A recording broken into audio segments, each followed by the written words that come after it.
our next speaker is Stefan. Stefan he worked with Molecule for ages, was a developer here, kind of was deeply involved in building out the IPNFT, IPT Launchpad, the Bio Launchpad as well, proof of invention, kind of essentially everything we've done.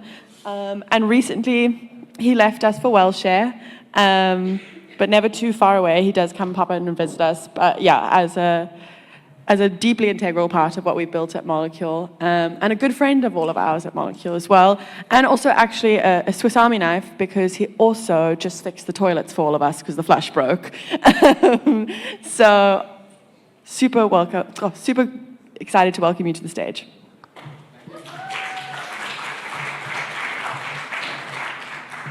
Hello, everybody. Everybody still doing good? That's great. Okay, I think so. I've been at the front talking with my panelists that I'm going to join in 15 minutes. This is the talk that's going to prepare the panel. My name is Stefan, you already noticed that. And I changed the title a little bit. It's called now Breaking Out of Data Silos. Now, what people did for the last, I would say, 20 years is mostly that. They are building a data business.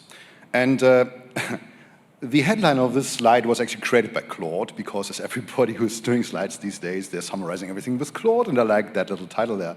It's the same old dance. We collect users, we collect data from users, we clean the data, or we give some meaning to the data, and somebody in the end is gonna profit. This is how data business works on a rather naive level, but in general, I think I got it pretty much right there. This is how Google is monetizing users. This is how Meta was monetizing users. The data of the users is usually pretty worse, so it carries a lot of value, because you can find insights, maybe to advertise on users, or to find insights to improve your own business. In other words, you can make money by owning users. And in the DAO ecosystem, I don't know, I couldn't really hear my own introduction because I was standing here, and the audio is pretty bad if you stand on stage. But if Ella was introducing me, I was building the IPNFT stuff for Molecule, so I'm in that space for 2.5 years. And during the time at Molecule, I was also a little bit involved with what HairDAO built 2 years ago. And they built something like a patient portal. And this is a screenshot of it, how it looks today, and I hope I got the right screenshot there. But they allow people to upload pictures of their head. This is HairDAO, right? So they're caring about your head and about your hair growth, and this is their upload form.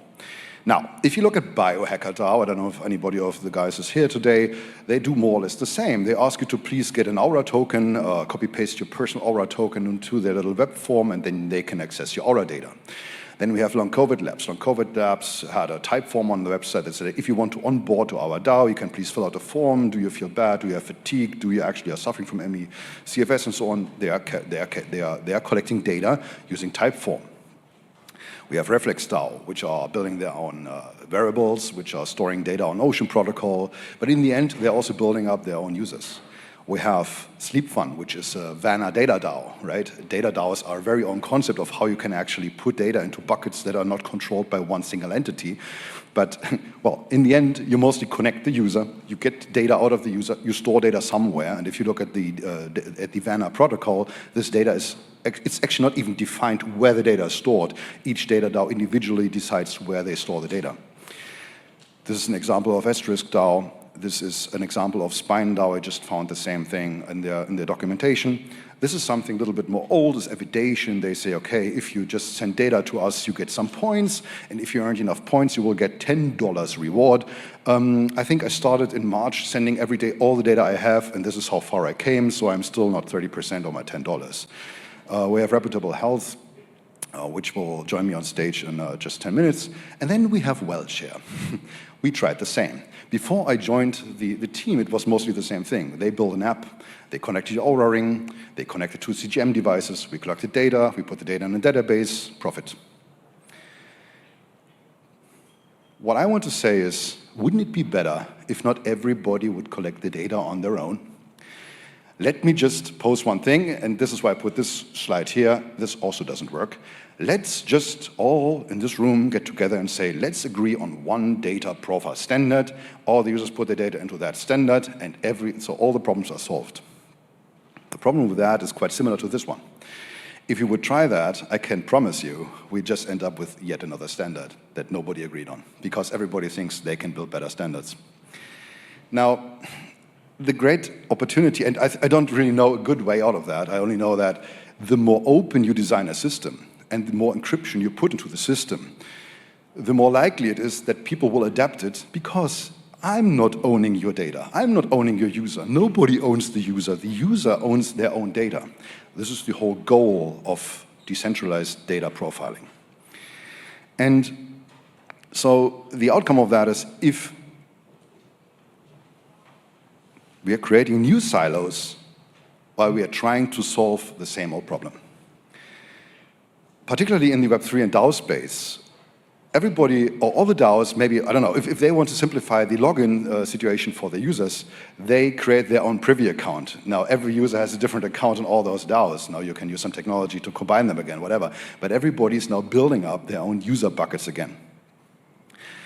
And one of the reasons why most applications don't really want to provide their user base to other applications are those points. If an application is giving away their user data, I call it externalized profiles, right? So if they would use a profile that they don't own, this could threaten their own siloed business model. If they depend on their own user data to build models on it, they wouldn't just take the user data from somewhere and being unable to prove where the data comes from. Many of them are afraid that maintainers who build some kind of centralized system could profit from the collective data volume, right? If I just say, yeah, just give me all user data, I promise, this is cool, then you don't know if I maybe profit far more than you do from this collected data. The takeaway there is, or maybe one very important point, those data stores, if we would agree on one common data profile that we all can use for all of our users, this still very likely has to comply with regulations, right, with HIPAA or GDPR in Germany and all those regulations. So the point that we try to figure out, or how we try to approach it at Welshare, is we say that a fully user-controlled health profile must be permissionless, useful for the users, and usable by the users. So why do we need user-controlled health profiles?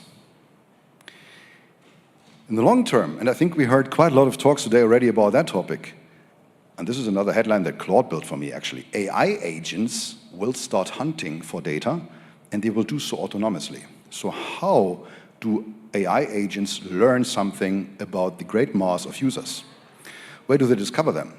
How do those agents ask for permission if a user wants to share their data with them? Who's paying for this access? So obviously the agents do, right? But what's actually the purpose of the payment there? What's disclosed for money? And what kind of other questions are coming up if you do that? Which currency are we using for that? And how do the users in the end stay in control in terms of, do they know who actually operated on their information and who can read their information? What we need is infrastructure for agent-to-patient interactions, and not more platforms that collect data randomly. The way that we are approaching that is by a protocol that we call the HPMP, which isn't mentioned here because we're just designing this one. It's a health profile matching protocol. So we don't want to compute over data. We want to match patient profiles with AI agents. And the data itself is kept as secret and encrypted and safe in a certain place until real use has to be made of it. So somebody will say, could I please see the data? And at that point, if they pay or if they have granted access rights, they can see the data. But in the first place, it's about how do you actually find the people who have the data that the AI researcher is actually interested in. Now, if you build this, there are lots of approaches how you can build that. The one that we are currently following, and I just want to drop the name here, is Nillion, which is, I think it's a US-based startup. They are building a decentralized data storage solution that allows you to compute over encrypted data, which is related to fully homomorphic encryption. They are approaching that topic on a pretty simple level, actually. So this is not comparable to Zama or something, but they allow you to store data on a decentralized network. And you cannot really look inside the data, so I don't know what's going to store there, but I can compute over the data. So I can actually find users, or profiles of users, or the identifiers of users who potentially match a certain condition without asking SQL queries, right? Without just querying over, give me everybody above 50 or something, and give me all, and show me all the profile data. This is not what I see. I only get the user ID out. And the HPMP enables something, once the users are found, they can put the patient in the loop.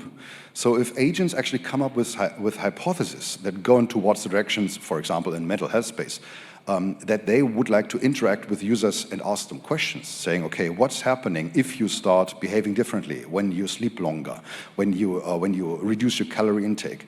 Because I know the conditions you suffer from without seeing a real profile. Can you tell me what changes in your life? This is what the HPMP is going to enable. And what also is possible there, if a user identifier is privately linked to an address of the user, you can even send tokens to them as an incentive. This is nothing that Welshare puts in front, because we actually don't believe that users gonna be, like Evidation, you've seen the example, are gonna be incentivized with money for data. This is something that's, I guess, leading to a little bit wrong path. But if you feel like you want to onboard the users into your ecosystem, you can still send tokens to them, because you will have an address that is ready to accept those tokens.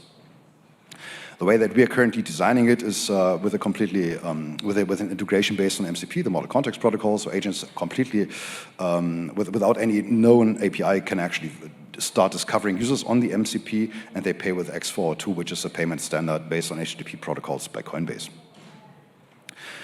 This is more or less how that flow would look like, right? So everybody in that ecosystem could profit from everybody else. And this is part of our pitch deck, but what's not part of the pitch deck is the yellow line. At the top, you see that some researchers could pay with stable money, with fiat money, with stable coins, to actually put value inside the system, and that value can trickle down during the different participants. Health applications can profit from that, and in the very end, if you think this is useful, also the users who put data into it can profit from it. And how much time do I have, actually? Are you taking time? 5 minutes. Let's stay on the previous slide. Don't have a timer here. The question that we were asked when we were building that old data collection application was mostly, okay, but where are your users coming from? We call this the GTM problem. How do you collect the users? How do the users get into the system? And mostly they say, yeah, you can, I don't know, give them money, evidation, right? So if you put lots of money on the user, they will just share the data with you. Users usually don't want to be incentivized with money if it's about their health or if it's about their well-being, right? I think the money is more or less just a side effect, or maybe the monetary incentive. It's mostly about creating new hope and new opportunities and personalized health offerings. So if you ask yourself as a user, why do you wear an Oura ring, right? So you wake up every morning, you look at how did you sleep, you feel not good, okay, you didn't sleep well, you already know that. So it's quite pointless to use the Oura ring itself. But now Oura launched this private health agent, I don't know what it's called actually, but it's helping you every day, like to improve your sleep, your well-being. And I think this was the 5-minute sign. So it's like still 5 minutes? No, are you waving? It's still 5 minutes, okay. Around 5 minutes, yeah, okay. Where stop here? So, no, I lost it because you were showing me the 5 minutes. If the user, exactly, so the most interesting thing for the user is finding out if they are suffering from a certain condition, and I think Long COVID Labs has a very good point on that, like ME/CFS is a completely under-researched kind of condition, I'd say. Like, many people would agree on that. Every person who suffers from ME/CFS, from the illness that COVID obviously could cause in the long run, you would be quite interested in providing your own information to researchers who at least try to help you, right? This is the only incentive you really have. I think it doesn't help if I promise you, okay, if you share your sleep data with me, you get $100. This doesn't really make sense. And what we are currently building, and this is also why I put some papers somewhere with improved UI, We have a little demo there, which is a reflex game. So it asks you to click a button. Very simple, it's vibe coded. It took me like 3 minutes to build that. This is not the interesting part of the application. This application will upload or will actually create a data set out of your reaction times that we are storing on Nillion, and it's linked to a health profile. You're going to see that when you're using the app. And the application cannot see your identity. It sees a session key that you are using. On my side, I can actually correlate your session key you use on the application with your account. So we can drop tokens on you, but that weird vibe-coded press a button application doesn't see your account. So it's actually decoupling the account or your account you have on that little button app from the actual health profile account you use to collect all your health data. You can also see the data you uploaded, and you can even win some money. I put the rules on that paper. It's not really secret, so please don't share anything really meaningful with it. But we are definitely continuing improving that along with what Nillion is building. And in a good Steve Jobs tradition, I would like to end with one more thing. How could you actually add information to decentralized user profiles, if you're a service, without coupling tightly to it, right? So we will, in a minute, I will be joined by Reputable Health on stage. And I was tasked with how can we actually build a system where people can take part in clinical studies or clinical trials, and how can we put the information, what happened there, in their health profile if you don't know Reputable Health? No, luckily I know them, but I don't want to make their lives hard. I don't want them to integrate. I don't want them to I don't know, create crypto wallets or anything. So they should ideally only disclose very little information to each user. And with that information, users can actually create proofs that they participated in a clinical trial. And then they can put that information into their shared user profile. So the user profile now knows, in a decentralized and zero-knowledge proven way, that the user participated in a certain clinical trial that maybe dealt with Alzheimer's. This information is not really shared with anybody because nobody knows the account of the user. It's only the user themselves who knows that, and it's the fully encrypted database of Nillion. So with that information, AI agents can actually start looking for users who are potentially suffering from dementia or Alzheimer's, and they can discover those users by their profiles because they can find the proof that they took part in the clinical trial. There is even a nice sequence diagram that illustrates that you very likely cannot read from the distance. But the most interesting line of that is the zero-knowledge proof creation. I don't know if anybody of you is really familiar with how zero-knowledge proofs work.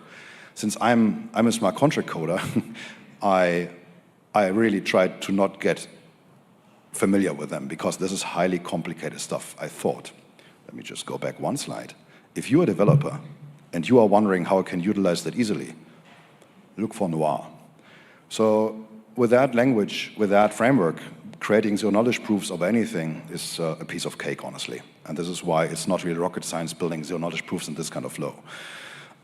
Those can be proven on-chain, which means if you have proof that you participated in some certain kind of study, you can even drop tokens on this person, if you want so, if this is your user model. Now, where's Welshare standing right now? We have built quite a lot of demos. We have evaluated a lot of software, particularly in the space of decentralized data storage and encryption and computation over this data. And we talked to a lot of users. We have had the demo first, so we built an application that showed us how users would react on data collection in general. What we are building next is actually this health profile base schema that would allow everybody who's building health applications to use this profile data, to put data in it, and to get data out, if it's the data that they provided themselves. So the major benefit of that is you don't have to build your own user profiles. You can just use the completely decentralized user profile that's already there. So we, of course, looking for people who would like to discuss the schemas of that, of the kind of stuff, the usability, the idea of how you can get to the data, how you can index it and search over it. But this is what we're currently building on right now. Exactly. And the final thing of this whole story, of course, is the HPMP, which allows you to completely permissionlessly, without me in the middle, allows to ask billion nodes for certain user profiles that fulfill a certain condition. And yeah, that's my last slide, actually. Thank you very much for listening.